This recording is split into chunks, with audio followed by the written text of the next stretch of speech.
Arun was 26 years old, and he had been carrying buckets since he was 15. That was the first thing to understand about him. Not that he was poor.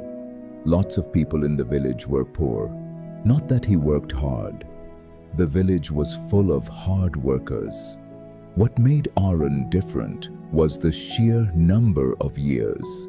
11 years of the same 2 buckets, the same river path, the same ache settling into his lower back around midday and staying there until he fell asleep. The work was simple. Walk to the river before sunrise, when the water was still cold enough to numb your fingers. Fill both buckets, carry them back through the narrow lanes, past the sleeping houses, and knock on doors. Mrs. Sharma needed 2 buckets for her kitchen. Old Mr. Das needed 1 for his garden. The tea stall at the corner took 3 every morning without fail. By the time the village was fully awake, Arun had already made 4 trips. By noon, 7. By evening, when the other young men were sitting around the tea stand talking about cricket and marriage, Arun was still walking. His shoulders had developed a permanent forward slope from the weight. His hands were lined with cracks that never fully healed. He earned enough. That was the strange part. He always earned enough for the day, for that specific Wednesday or that particular Friday. But Friday's coins could not reach Monday's hunger. By the time the week turned, his pockets were flat again, and the only thing to do was pick up the buckets and start over. One evening, he came home to find his mother sitting in the dark. The oil lamp had run dry. She did not complain. His mother never complained. She just sat there in the gray light from the window, rubbing her knuckles the way she did when the pain was bad, and said nothing at all. Aaron bought the oil. Of course he did. He walked straight back out and spent that day's earnings on a small tin of lamp oil.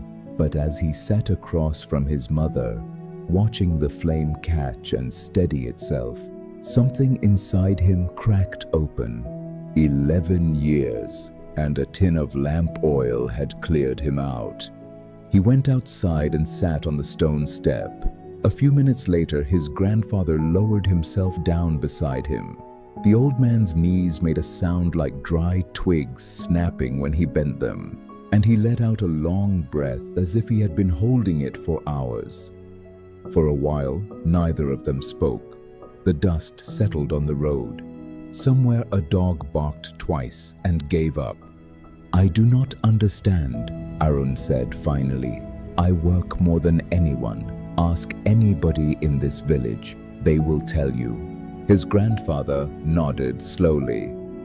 "They will tell you? Then why?" The old man looked at him for a long moment. There was no pity in his eyes. Arun had seen pity before, and he knew what it looked like. This was something else. Patience. The patience of a man who had been waiting for this exact conversation. "Come," he said. "There is something you need to see." They walked through the village together, past the last row of huts, to a house Arun had passed hundreds of times without ever really looking at it. It was ordinary. Same mud walls, same thatched roof, but beside it, running all the way from the river to a small pond, was a narrow channel dug into the earth. Water moved through it quietly, without hurry, as if it knew exactly where it belonged. Arun stared at it. "Who made this?"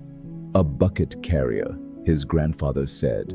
"Years ago, every afternoon, when the other men were resting in the shade, he came here with a spade and dug. 1 hour, that is all. His friends thought he was wasting time. His wife worried he was losing his mind. But he kept digging." The old man bent down and ran his palm along the edge of the channel. And then, one day, the river found his path. And from that morning onward, he never carried another bucket. Not because he got lucky, not because someone helped him, because he spent 1 hour a day building something while everyone else was resting. Arun stood very still. "Do you see?" his grandfather said. "The bucket carriers of this world, and there are thousands of them, millions of them. They wake up and they chase. They chase wages like a dog chasing a cart. And at the end of the day, the cart is in the same place it started, and the dog is exhausted." He straightened up and faced his grandson. "But the man who dug this channel, he stopped chasing. He built something, and now the water comes to him.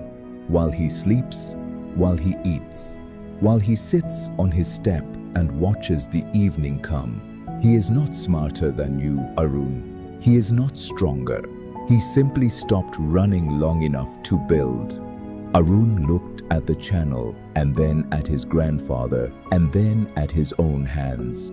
The cracks, the calluses, the permanent bend of his fingers around handles that were never his. He did not sleep that night. He lay on his mat, replaying 11 years in his head, every trip to the river, every coin that vanished, every morning that looked exactly like the morning before. At dawn, he went to the river. He filled his buckets and made his deliveries, same as always. But when the midday heat came and the other men stretched out in the shade, Arun borrowed a rusted spade from the back of the tea stall and walked to a quiet bend in the riverbank. He knelt in the wet earth and he began to dig. The other men laughed. Of course they laughed. "Arun the mud digger," they called him. "Found treasure yet?" He never answered. He just kept digging. 1 hour a day after his work was done, while the village napped and the sun pressed down on his neck. For the first 2 weeks, he had nothing to show for it, just a shallow, ugly scratch in the dirt and blisters that broke and bled and reformed. By the 3rd week, the scratch had become a trench. By the 4th week, the trench had reached his plot of land. And on the 31st day, he removed the last handful of soil, and the river found him. Water pushed into the channel, filled it, and began to run. Slow at first, as if testing whether the path was real, then steady, then sure. Arun stood there with mud caked up to his elbows and watched water he had not carried flow toward land he had prepared. He did not feel triumphant. He felt quiet. He felt like a door that had been locked for 11 years had finally swung open. That evening, he sat on the step again, and his grandfather joined him. "So," the old man said. Arun nodded. "All those years I thought the answer was working harder. And now? Now I know. You cannot outwork a system that was not built for you.